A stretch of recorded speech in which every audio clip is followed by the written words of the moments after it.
ओम शांति। बाप दादा के वरदान अपने तपस्वी बच्चों के प्रति।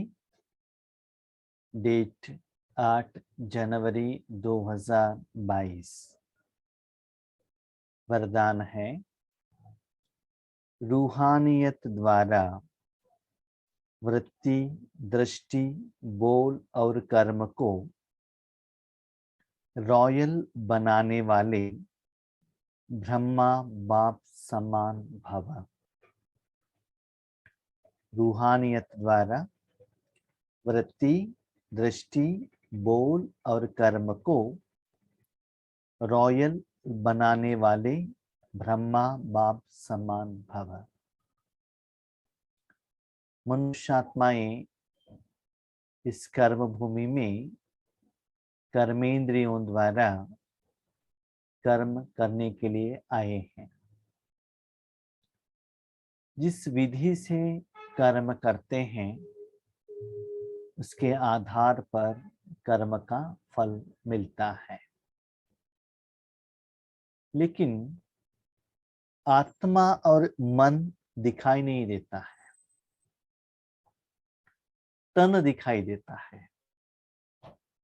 इसीलिए तन के रूप से बाबा हम बच्चों को ईश्वरीय ज्ञान समझाने का कोशिश कर रहे हैं। अभी देख लीजिए, हम बीके हैं। बीके बनने के बाद व्हाइट ड्रेस पहनकर आप कर्म करेंगे, शरीर के लिए हम बता रहे हैं। तो वो बीके का जो वाइब्रेशंस, फीलिंग और रॉयल्टी थोड़ा इम्प्रूव्ड दिखाई देता है। उस वाइट कपड़े में भी क्लीन है, आयरन किया हुआ है, तो और भी रॉयल्टी बढ़ेगा। उस वाइट कपड़े के ऊपर आपने बैड्ज पहना है तो भी थोड़ा रॉयल्टी बढ़ेगा। लौकिक में जाइएगा, नॉर्मल कपड़ा पहना है ठीक रहेगा, सूट बूट पहना है थोड़ा रॉयल्टी ज्यादा होगा, टाई पहना है और भी थोड़ा सा रॉयल्टी ज्यादा होगा। ये तो शरीर के लिए हो गया। अभी आत्मा और मन में रॉयल्टी कैसे बढ़ाए ताकि कर्म भी श्रेष्ठ हो और कर्म का फल भी श्रेष्ठ हो। उसके लिए क्या करें? बाबा कहते हैं, बच्चे देखो, और बाबा लौकिक एग्जाम्पल में आते हैं। आप किसी से बात करते हो तो ये हमारा पहचान वाले हैं, हमारे कास्ट के हैं, हमारे धर्म के हैं, मेरे स्टूडेंट्स हैं, मेरा पिता है। तो ये जब आप ऐड करते हैं तब आप कर्म में परिवर्तन जरूर आता है। जैसे कि आप किसी से हिंदी में बात कर रहे हो तब पता चलता है आगे वालों को तेलुगु आता है। जब आप तेलुगु से बात करते हो, आपका मदर टंग तेलुगु है, तो जो रिलेशनशिप नजदीक में आ जाएगा, दैट इज एडेड। माना जब आप उनसे बात करते हो ना, मेरापन का एहसास होता है। कभी किसी से व्यवहार कर रहे हो, पता चलता है वो बीके भाई बहन है, तो संबंध, लेन देन, प्यार, ये सभी में क्या होता है? परिवर्तन होता है। देखने का भाव चेंज हो जाता है। तो वैसे ही बाबा कहते हैं, बच्चे हर कर्म में आपको रॉयल्टी आना है और आपका कर्म सरल होना है, सहज होना है, इफेक्टिव होना है, तो हर आत्मा को देखकर कर्म करो, नंबर 1। नंबर 2, सदा आप आत्मा और परमात्मा के गुण के साथ कनेक्ट रहकर कर्म करो। जो वृत्ति, जो भी कर्म करते हो, आपको ये स्मृति रहे कि मैं रूहानियत उनको दे रहा हूं। फॉर एग्जाम्पल, हरे राम हरे कृष्णा का जो डिवोटीज रहते हैं, जो उसमें जो सरेंडर्ड है, उनका जो शरीर का जो ड्रेस पहन देखते ही आपको पता चलता है ये इस्कॉन के हैं। हाथ में सदा वो माला जपते ही रहते हैं, हरे राम हरे कृष्ण करके। तो सदा जो भी लोग मिलते हैं उनको उनका जो ज्ञान है वो सुनाने के लिए वो ट्राई करते हैं। तो ऐसे ही बाबा कहते हैं बच्चे सदा आगे वाले को आत्मा समझकर देखो, आत्मा को देखने का संकल्प करो। हाँ, जो भी स्थूल लेकर जाते हो या मुख द्वारा, दृष्टि द्वारा, कर्म द्वारा, संकल्प द्वारा, भगवान का जो शक्ति फ्लो होना चाहिए। तो क्या होगा, निरंतर आपका पुरुषार्थ भी चलता रहेगा, उसके साथ ईश्वरीय सेवा भी चलता रहेगा। ऐसे आप फॉलो करेंगे, एक आपके घर में रॉयल्टी भी बढ़ेगा, उसके साथ ब्रह्मा बाप समान भी आप बन सकते हो। आपकी बातों में मधुरता आएगी, माना वो जो रूहानियत है ना, वो एडेड फीलिंग होता है। अभी हम क्या कर रहे हैं, हाँ, हमारा जैसे ही भाई है, बहन है, संबंधी है, और हमारा स्टूडेंट्स है, हमारा टीचर है, हमारा रिश्तेदार है, ये ऐड होता है ना, बस तन का संबंध ऐड होता है ना। अभी रूहानी संबंध, परमात्मा का संबंध, परमात्मा का शक्ति भी आपके हर कर्म में ऐड हो। इसका मतलब आपका मन सदा परमात्मा के साथ या आत्मा के जो स्वरूप सप्त गुण के साथ कनेक्शन में रहे, तब ये काम हो सकता है। जब वो आगे आए सिर्फ दिखाने के लिए, दिखावा के लिए, जब फोन किया तब बात करने के लिए नहीं, सदा हर आत्मा के प्रति, हर पंच तत्वों के प्रति, हर चीजों के प्रति, भले वो जड़ हो, भले वो चैतन्य हो। जैसे कि कभी कभी आप देखते हो अपने घर में कोई पौधे हैं, फूल का झाड़ है, तो कितना प्यार से पालना करते हैं। अपने घर का कुत्ता है, बिल्ली है, तो कितना प्यार से देखते हैं। वही बाजू घर का है, रोड का है, तो उतना प्यार से नहीं देखते हैं ना। तो कुत्ता ही है ना, लेकिन आपके मन में तो भावना कितना चेंज होता है। तो सभी लोग आत्मा के रूप में आपका भाई बहन ही है ना। तो रूहानियत में दे दो ना, आपका क्या चलता है, कुछ जाता नहीं है ना। इससे पहला क्या होता है ना, आपका अकाउंट सेटलमेंट होता है, दुआ मिलता है, ईश्वरीय सेवा होता है, प्रॉफिट में ही आप रहते हो। तो बाबा कहते सारे कर्म के साथ ये एडिशन करने का थोड़ा ट्राई करो, तो क्या होगा, हर कर्म में स्पिरिचुअलिटी आता ही रहेगा, ईश्वरीय सेवा होता रहेगा, और ईश्वरीय संदेश, भगवान का प्रत्यक्षता जाता रहेगा, बाबा का प्रत्यक्षता होता रहेगा।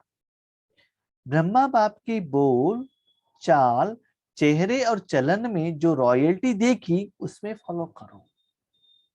फॉलो फादर, जब शिव बाबा मिल गए तो ब्रह्मा बाबा ने क्या किया, जो तन का जो रॉयल्टी था ना, शूट बोट कोट टाई, सभी को त्याग कर दिया और रूहानी रॉयल्टी में ज्यादा चले गए। लेकिन हम लोग क्या करते हैं, कोई भी के बहन भाई बहन आते हैं तो उनको अच्छा सोफा पर बिठाना चाहिए, उनको अच्छा कॉट देना चाहिए, ब्रह्मा भोजन देना चाहिए। मैं कितना बार भट्टी में मैं कहता हूँ, प्रोग्राम में कहता हूँ, देखिए हमको बाबा ने रूहानी सेवा के लिए निमित्त बनाया है, स्थूल नहीं। उसमें ज्यादा आप इन्वेस्टमेंट भोजन मत बनाइएगा, सिंपल रहिएगा।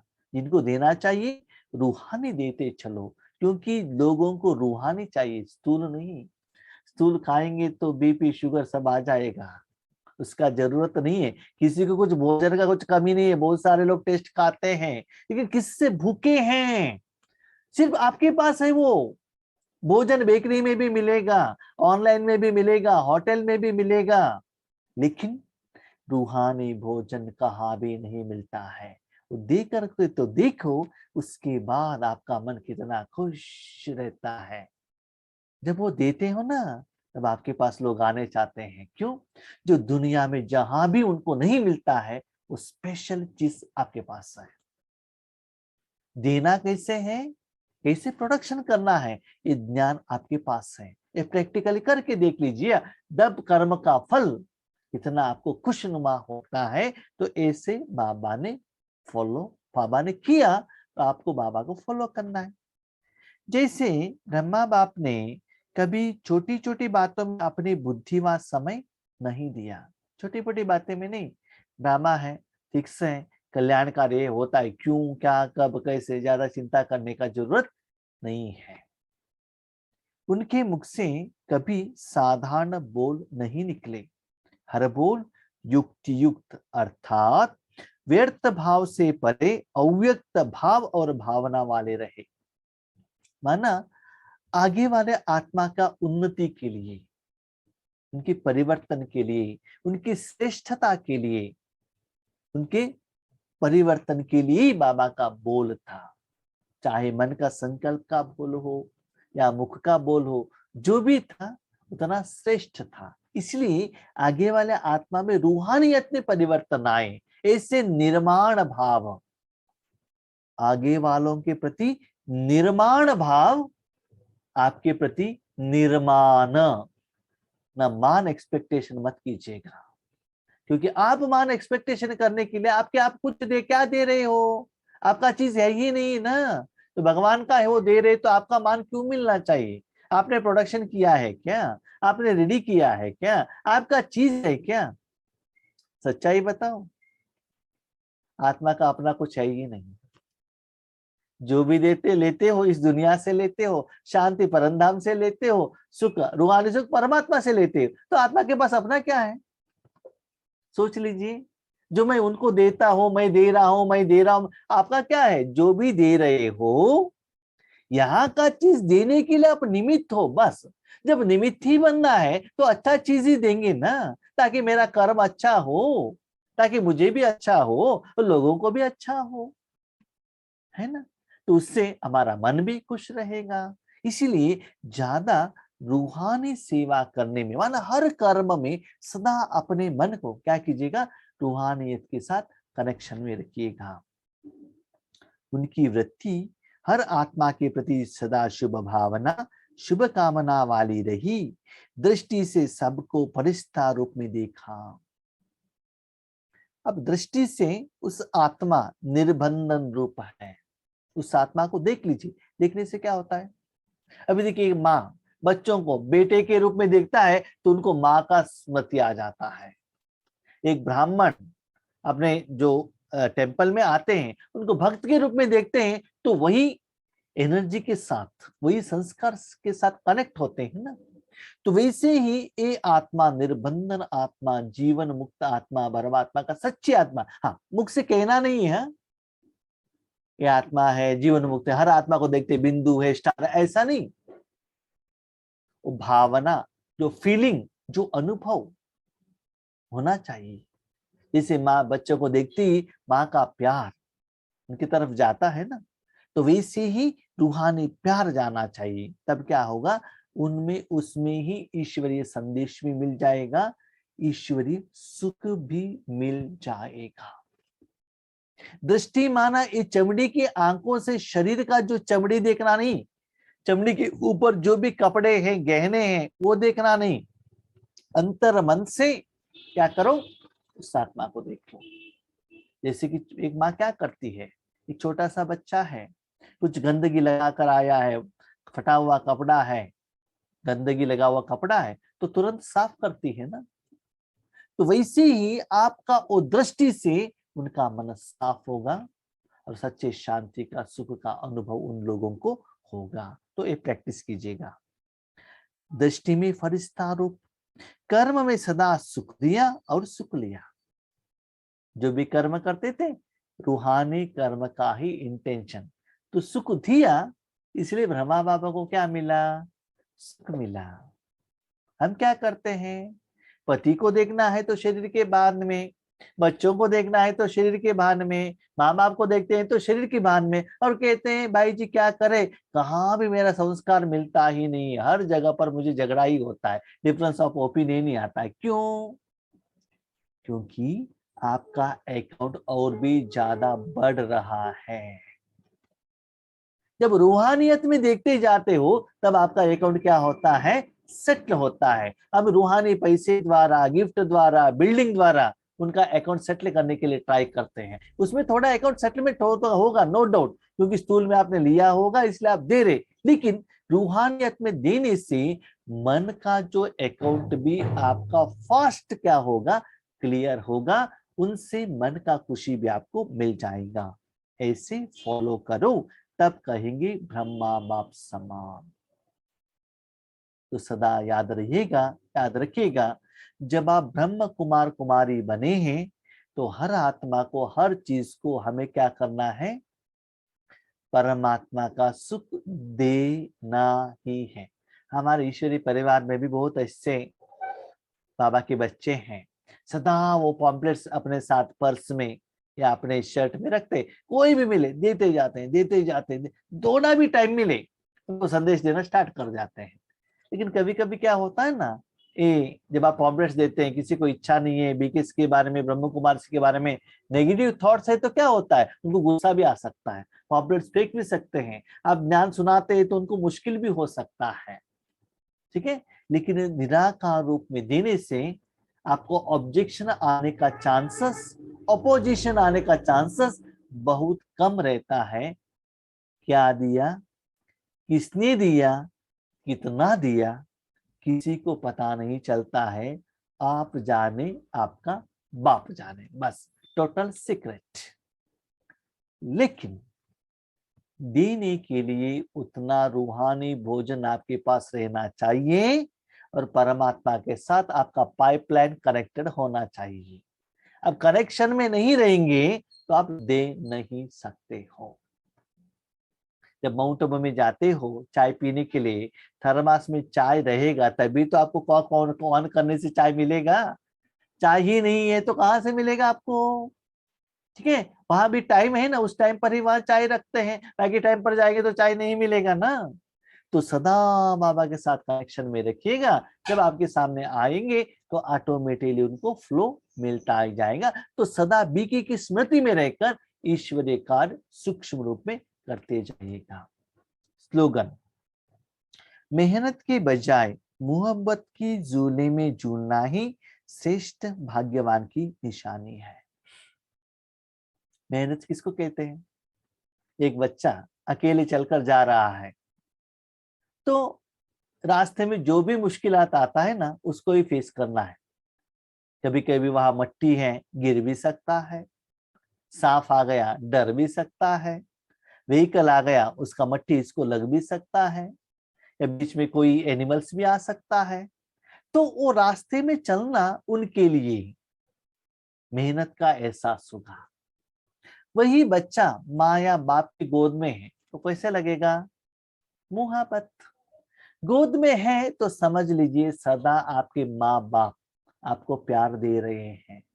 माँ के साथ रहना, तो बाबा यही कहते हैं बच्चे सदा बाबा का हृदय सिंहासनधारी बनकर रहिएगा। मोहब्बत की झूले में रहने से क्या करता है, एक छोटा सा बच्चा माँ के गोद में रहेगा तो क्या करेगा, खेलता ही रहेगा। माँ का काना इसे पकड़ लिया, कितना सुंदर बात है, देख लीजिए।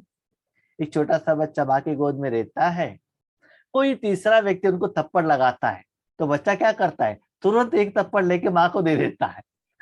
उनको मालूम है माँ को थप्पड़ देने से माँ वापस थप्पड़ नहीं देगी, लेकिन आगे वालों को थप्पड़ देंगे तो और दोबारा थप्पड़ मिल जाएगा। तो कितना बुद्धिमान है देख लीजिए वो। तो जो भी हिसाब किताब वो किसके साथ करता है, माँ के साथ ही करता है ना। इसलिए बाबा कहते हैं बच्चे सदा बाबा के मोहब्बत के झूले में रहो। नीचे आएंगे तो रास्ता तो आएगा, आप जाएंगे, लेकिन थोड़ा सा मेहनत का एहसास होगा। गोद में रहेंगे तो कितना स्पीड में जाना है, क्या जाना है, वो सभी बाबा डिसाइड करेंगे। चाहे पुरुषार्थ का बात हो, चाहे सेवा का बात हो, या अपने दिन का पाठ का बात हो, जो भी है आप अकेले मत कीजिएगा। बाबा के साथ में रखने से, जैसे कि देख लीजिए ना, छोटे बच्चों को माँ क्या करते हैं, ऐसे झूले में हाथों से झुलाते रहते। याद रखिएगा, हाथ के झूले में रहिएगा, गोद के झूले में रहिएगा। मेटल का झूला आता है ना, या प्लास्टिक का आता है ना, उसमें नहीं। उसमें क्या होता है ना, सिर्फ झूला मिलता है लेकिन माँ बाप का प्यार नहीं मिलता है। माँ बाप का प्यार मिलना चाहिए तो क्या रहना चाहिए, संगम कहा है ना बाबा ने, तो संगम कहा है तो सदा बाप के साथ में रहिएगा और झूले का एहसास आपको होते ही रहना चाहिए। कभी कभी क्या होता है ना, हमारे जिंदगी में हम जो एक्सपेक्टेशन करते हैं उसके अनुसार कर्मों का फल हमको अनुभव नहीं होता है। अभी देखिए फॉर एग्जाम्पल, एक छोटा सा बच्चा स्कूल में गया है, गिरा है, तो उनको दर्द होता है, रोता ही रहता है। जब माँ आ जाती है, माँ के गोद में आ जाता है, तब वो क्या करता है, भूल जाता है, दर्द को भूल जाता है। क्यों? माँ का गोद में उतना शक्ति है जो दुनिया का पेन किलर भी काम नहीं करता है।